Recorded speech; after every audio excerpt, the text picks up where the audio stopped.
morning, Acadiana. It is 6:31. Thanks for joining us on a Monday morning. We hope that you guys had a great weekend and a great start to your Monday. I'm Katie Lopez. Dave Baker is off until Thursday, so we'll see his smiling face back here on Thursday. Daniel Phillips is also here, but he's at the KATC studios this morning with a look at your weather, and we'll check in with him in just a little bit. We're also checking with Abby Breidenbach. She's live this morning with an Abby's Apps that is sure to put you at peace, so we'll check in with her too as well.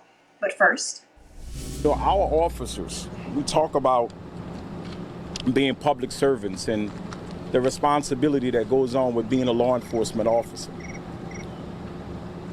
And this is the call that no chief wants to get, no police officer wants to hear.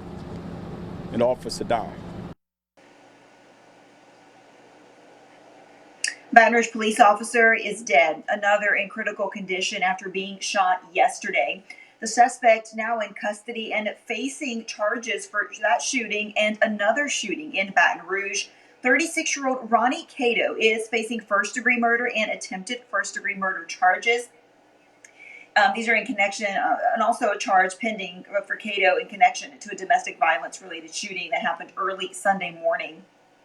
Now, the Baton Rouge police chief says that the officers found Cato after getting a tip about where he was. That's when the chief says Cato shot the officers before barricading himself inside of a home. That led to a 4-hour standoff, which ended when Cato surrendered.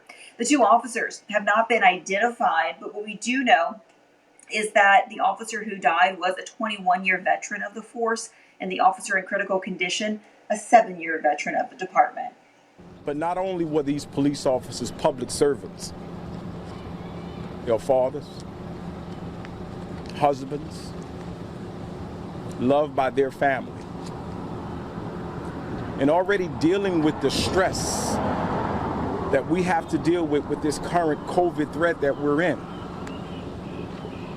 Still, our heroes step up. In this picture, showing the fallen officers' partners paying their respects, Our Lady of the Lake Hospital posted this photo to its Facebook page, showing fellow officers escorting the body out of the hospital, while others salute their fallen comrade. With your complete forecast, here's KATC meteorologist Daniel Phillips. Got an absolute stunner of a forecast out there today. 56 degrees in Lafayette, with New Iberia at about 59. Alexandria is going to roll in at about 55. Same with Lake Charles. Nice clear skies out there. Beautiful weather coming up for today. You got the lower 50s down over towards Abbeville. Jennings coming in right around 60. Now we're going to have a fairly warm afternoon, but the humidity is going to be staying low.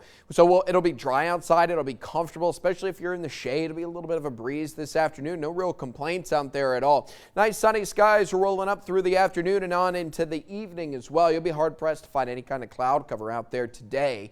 A few clouds starting to trickle into the area as we get into tomorrow, but still a mostly sunny day. Tomorrow, mostly quiet. We'll go with a 20-30% chance of rainfall maybe in the evening. You'll start to see some showers popping up on Tuesday. Showers will start to get going out over towards the west. Now, this eventually does spread out, and you've got more wet weather on the way for Wednesday. Wednesday is going to be the most active day that we have this week. Showers, thunderstorms, maybe even a couple severe thunderstorms at that. It'll be something to monitor as we get into the middle of the week. In the meantime, you've got highs up to around 82 degrees this afternoon. Winds from the south at 5 to 10 miles an hour. A look ahead. Outside of Wednesday's round of showers and storms, things are looking quiet, especially towards the end of the week after that front moves through. Another round of cooler, drier air. And for today's viral performance, we bring you Jet Abu. I'm sorry if I mispronounced that name. He's a senior at Lafayette Christian Academy. He's 18 years old. He's a true athlete and scholar. He participated in 3 sports while in high school. Jet was the kicker for Lafayette Christian's state champion football team. He was also first team all-district in soccer his junior and senior year. But there's more. We got a video of his last at-bat for his high school baseball career. He was first team all-district in baseball during his junior year, starting every game, playing all 9 positions over the course of the season. He's committed to play at Louisiana College in Pineville, maintained a 3.5 GPA through high school, and was also in the Beta Club. And a reminder, if you've got a viral performance, send it over to us. We're highlighting students across Acadiana whose athletic, band, academic, or other endeavors have been put on hold because of the coronavirus outbreak. You can send your viral performances to daniel.phillips@ktctv.com. Governors in some states are starting to loosen restrictions on residents and non-essential businesses this week.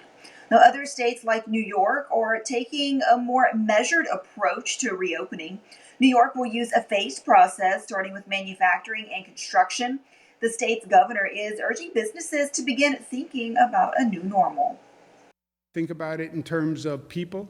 How are you going to protect your people? What are you going to be doing differently with your employees? Your actual physical space. Happening today, Governor John Bel Edwards expected to reveal the details about planned Phase 1 reopening of the state. He warns that the easing of restrictions will be gradual and come with conditions. Meanwhile, non-emergency medical procedures, including elective surgery and dental work deemed time-sensitive, can continue today. Here in Acadiana this morning, St. Landry Parish government, along with mayors of the parish, will announce the guidelines for the Shop Safe St. Landry initiative. Now, the press conference is expected to begin at 10 a.m. in Opelousas at the St. Landry Parish Economic Development Building. In state news, Central Pastor Tony Spell defying a house arrest order and holding Sunday morning services.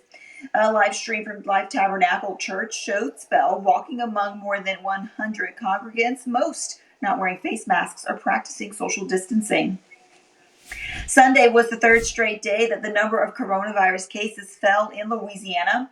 The state reporting only 261 new cases and 26 deaths.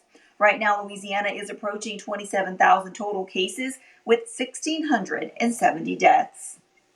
Meanwhile, here in Acadiana, only 6 new cases are being reported by the Department of Health. That department also reporting 3 deaths, 1 each in Calcasieu, Iberia, and St. Martin parishes. Acadia, Evangeline, Jeff Davis, St. Landry, and Vermilion reported no new cases or deaths. In Arnoldville, family, friends, and the community say goodbye to one of their own. Charles Lulon died Thursday of COVID-19. He was 83 years old. People paid respect to the Army veteran and former St. Martin Parish Sheriff's deputy with a drive-by memorial service. Nearly 50 cars drove past his home for a final farewell. Later today, St. Mary Parish will distribute face masks in Baldwin and Franklin. Now, Haynes donated those masks. Baldwin residents can get theirs starting at 10 at Baldwin Elementary School, and Franklin residents can pick theirs up from the City Recreation Center starting at 11. Also happening today in Evangeline Parish, the Ville Platte Police Department is partnering with Acosta Foundation to hold a diaper and baby wipe drive to help those affected by job loss amid the coronavirus pandemic. No donations can be made through Friday from 8 a.m. until 3 p.m. at the Ville Platte Police Department. The time now is 6:39. Still to come on GMA this morning in the latest Abby's app. So we're going to learn how to relieve some stress while being stuck at home. That's coming up. It's just a little bit. And of course, Daniel will have another look at your Monday forecast. Stay with us. Juju, PJ, we take all